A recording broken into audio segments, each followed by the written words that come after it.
ശ്വാസം വിടാനും വയ്യ. നമ്മളിന്ന് ഊട്ടി ക്ലബിലാ പോകുന്നത്. അവിടെ എല്ലാ VIP-സും വരുന്നതാ. അവരുടെ മുമ്പിൽ അപ്പൊ ഒന്ന് ഷൈൻ ചെയ്യണം.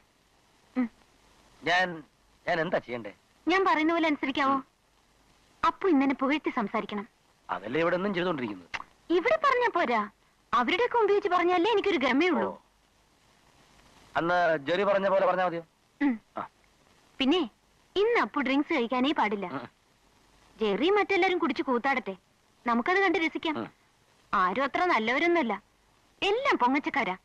മീര ചേച്ചി കണ്ടില്ലേ, ഇവിടുന്ന് ഇവിടം വരെ വള വലിച്ചു കയറ്റിയിരിക്കുന്നത്. കണ്ടാൽ എനിക്ക് അറയ്ക്കും. ഇതാ നോക്കൂ, ഹൗ സിമ്പിൾ അല്ലേ? ആ ഊട്ടി ക്ലബിൽ അപ്പുവിന്റെ അച്ചായന് മെമ്പറാ. വന്ന മൈൻഡ് ചെയ്യരുത്.